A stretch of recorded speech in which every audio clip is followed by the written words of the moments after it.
All right, we're here with Will Johnson from Banks. Thanks for a couple of minutes of your time before training, mate. Big week this week for the club. Two sides in the qualifying finals, both finishing in the top two. Obviously, Div 1 finished first and Div 2 second on the ladder at the end of the regular season. Yeah, massive week for us. It's what we build for every year. We put a pretty high expectation on our footy club to play finals. So to have the A grade and the B grade in the same spot, we really promote one playing group as opposed to two sides. So yeah, very pleasing for the coaching staff and sponsors and supporters. So obviously your side Div 1 come up against Pints this week. Bit of controversy around their result last week. There's a card involved and then mix up with players coming on, and I mean for the majority of the game it probably looked like you're going to play St Mary's this week.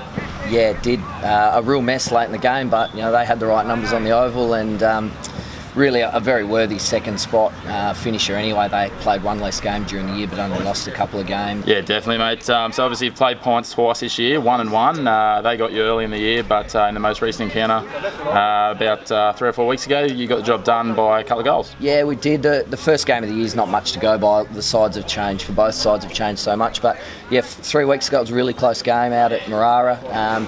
A few players in both sides to come back in, but that'll be a pretty good measuring, and we've certainly done a lot of work since that game on playing them. They're a good side, and a few key players that they've got to come back in. So we certainly know we've got our work cut out this week. Obviously the 16 finals format is the topic of conjecture for a lot of people. Yeah. For you guys, obviously get a win here and another win, it gives you the week off. Is that something you're sort of aiming for, that you started to talk about as of yet? Yeah, well, the final six is certainly something different. We were lucky last year in that we got an extra bite at it, but it's so boring, but we do have to take 1 week at a time. Like, we lost 3 finals last year and still made a prelim final, so we can't get ahead of ourselves. If you lose this game, you're right back into the mix as well. So yeah, we're definitely focusing, win this week and let's see how we go the following. Yeah, now a couple of the games obviously on the weekend, they fall either side of your game, which is 4 o'clock Saturday at TIO. Yes. The 12 o'clock game sees St Mary's take on Nightcliff. Obviously St Mary's will be stinging a bit after, as we said, the nature of the loss. Nightcliff also had plenty of chances to win it against Waratahs and possibly secure a sort of third spot as well.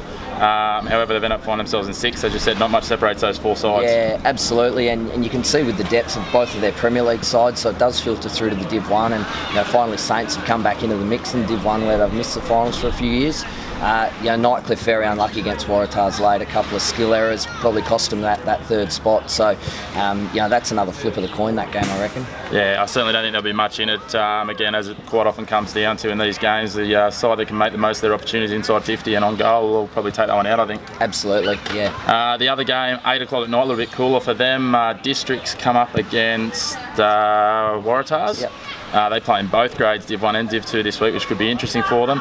Districts coming off a week off. Wanderers couldn't muster a team against them last week, and Waratah, obviously, as we said, scraped home against Nightcliff in a fairly tough fought contest. Yeah, they did. Districts have, they've had that side together for 3 or 4 years now. They've got a lot of young, quick, hard-running players, a lot of them with a rugby background. They put a lot of pressure on around the ball, and Tars are always formidable at this time of year. That's a Div 1 side that's a proven finals side. Hopefully there's enough light bulbs in the light so it's all sides can see out at Div 2 on number 2 oval, I should say. But yeah, again, because the ladder's been so close, 1 through 6, any of the finals are really right up for grabs, and good players running around in the Div 1. Yeah, that's exactly right, mate. Plenty of the games, if you look back, especially over the last 4 or 5 weeks, decided by 2, 3 goals or less. So it's anyone's games this weekend. 3 good games of footy with a couple of Div 2 games in between. So for anyone looking for a day of footy, obviously TIO 2 and TIO 1 with the Premier League, the place to be on the weekend. Yeah, sure is, absolutely. And the whole way through the final series, it's good to see the Div 1 and especially the Div 2 getting some good attention.